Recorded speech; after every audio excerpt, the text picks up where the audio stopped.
Assalamualaikum warahmatullahi wabarakatuh. Perkenalkan, nama saya Regita Cayani, NIM 2004030015. Nama saya Firdasari, NIM 2004030006. Perkenalkan, nama saya Edi Pranata Malau dengan NIM 2004030300. Perkenalkan, nama saya Lambersta Juniartina Baban dengan NIM 2004030050. Halo, perkenalkan nama saya Muhammad Irfan Adrian Syahramzi dengan NIM 2004030040. Halo teman-teman, jadi di hari ini saya akan menjelaskan tentang login form dari aplikasi kami. Nah, jadi di sini kita bisa melihat ada username dan juga password. Kalau kita masukkan, pertama username kita itu adalah industri. Jadi di sini misalnya saya masukin passwordnya itu adalah 234.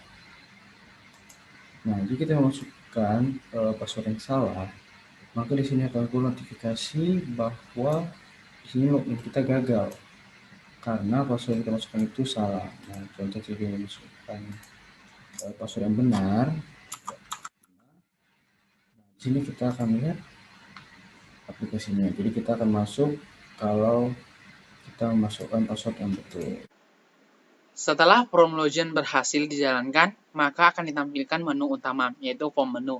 Yang dimana pada form menu ini terdapat beberapa button yaitu button file yang terdiri dari user, barang, dan customer. Ada juga button transaksi dan terdiri dari penjualan.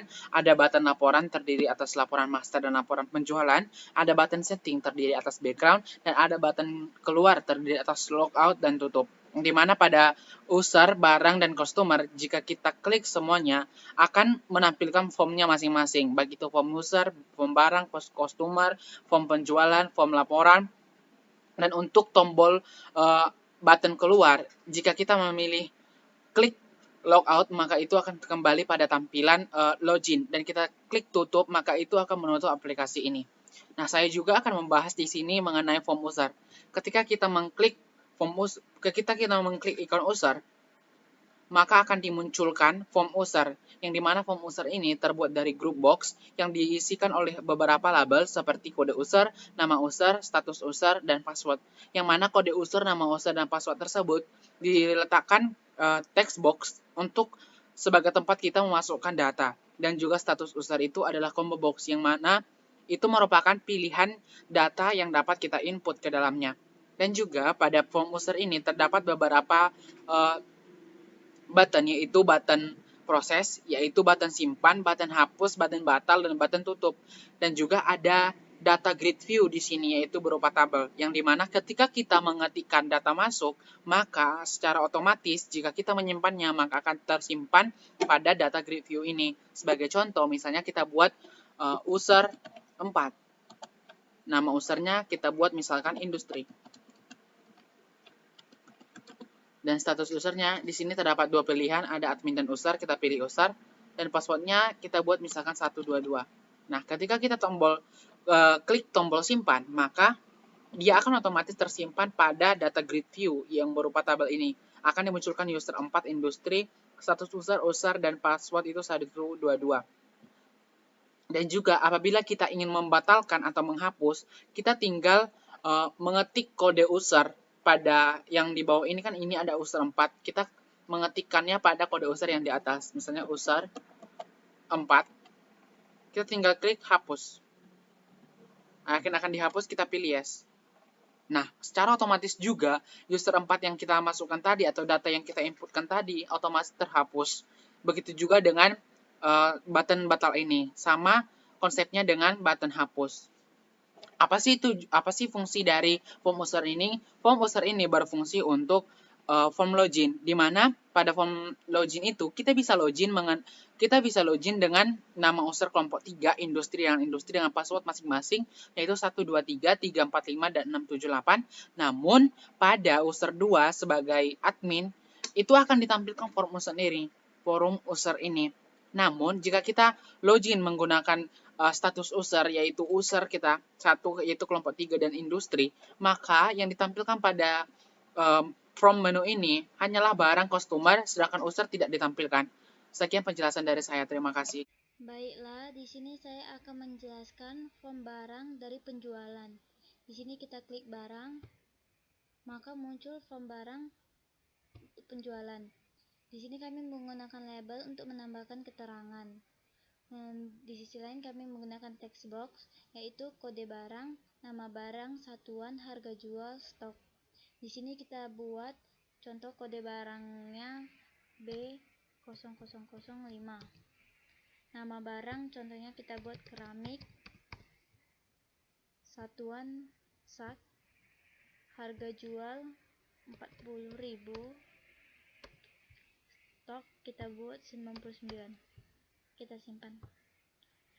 Di sini ada icon simpan yang fungsinya untuk menyimpan data. Di sini ada icon hapus yang fungsinya untuk menghapus data yang sudah diinput. Di sini ada icon button untuk membatalkan. Di sini ada icon tutup untuk menutup.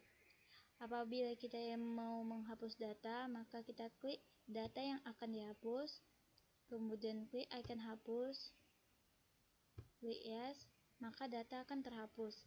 Apabila kita akan mencari data, maka kita cari, contohnya kita cari batu bata, maka data akan muncul. Sekian dari saya, terima kasih. Di sini saya akan menjelaskan form customer dan penjualan. Nah, jika kita tekan icon customer, maka form customer akan muncul.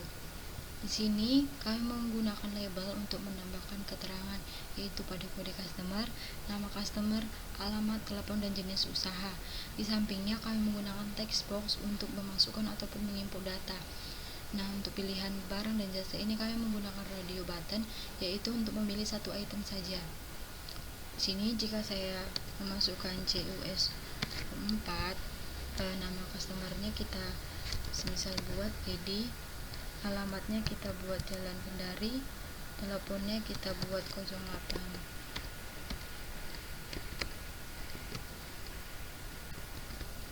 Lalu semisal kita pilih barang jasa. Nah, di sini kami menggunakan ada icon simpan, ini untuk fungsinya untuk menyimpan data yang sudah kita input.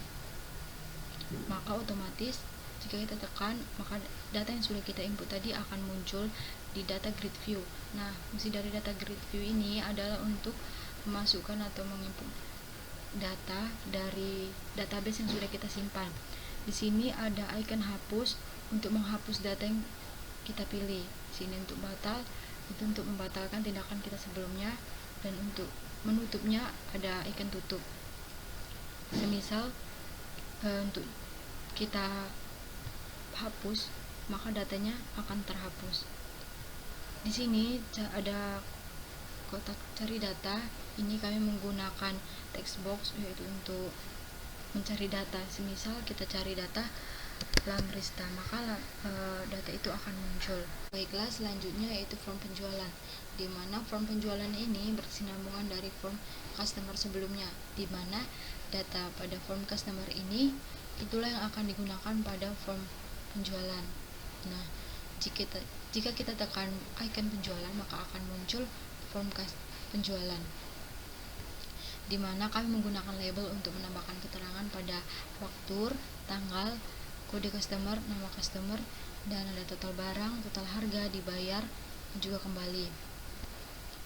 Nah, untuk di samping kode customer ini, untuk mengisi kami menggunakan combo box, yaitu untuk membuat banyak pilihan.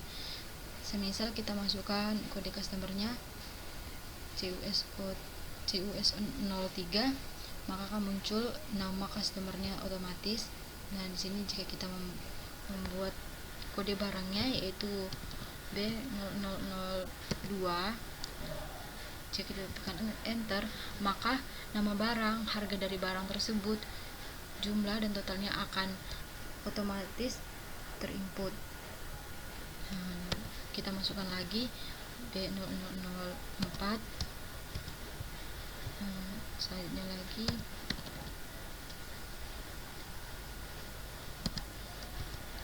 semisal kita memasukkan jumlahnya 3, maka harganya totalnya akan otomatis terkalkulasikan. Selanjutnya di bawahnya ada dibayar. Nah, di sini kami menggunakan untuk dibayarnya itu di sampingnya kami menggunakan text box, yaitu untuk memasukkan nominal pembayaran yang kita lakukan. Semisal kita membayar dengan harga 100.000.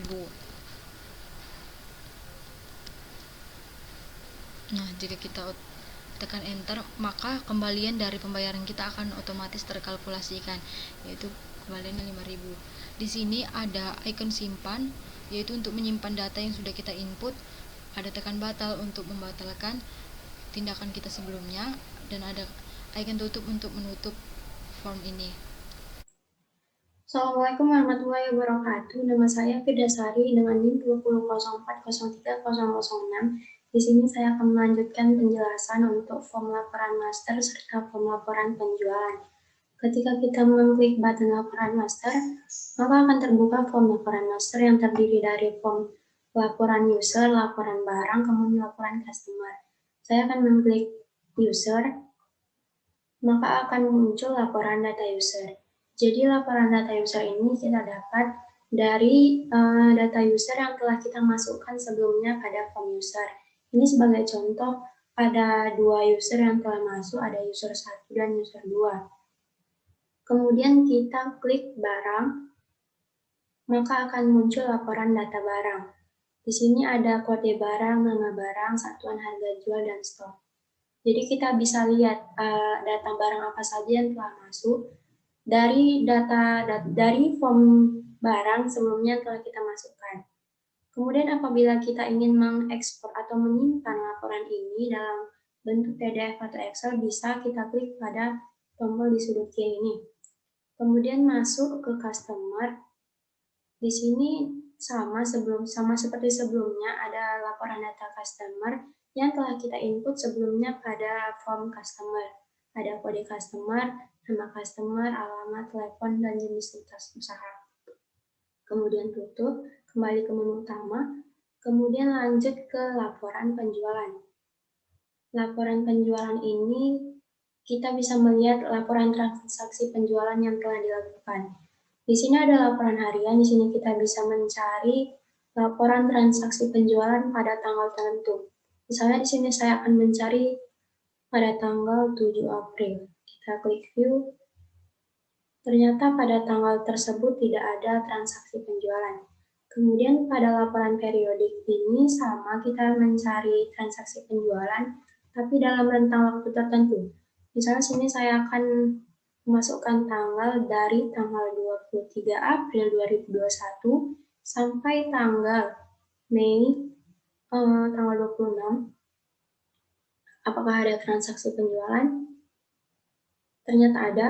Di sini kita lihat dari tanggal 24 April 2021 sampai tanggal 22 Mei 2021 telah terjadi transaksi penjualan. Ada nama barang, harga, jumlah, dan total. Dengan total keseluruhan itu ada 825.000. Kemudian laporan bulanan sama, kita mencari transaksi penjualan, tapi ini kita hanya mencari dalam kurun bulan tertentu. Misalnya kita lihat pada bulan April 2021, kita klik view,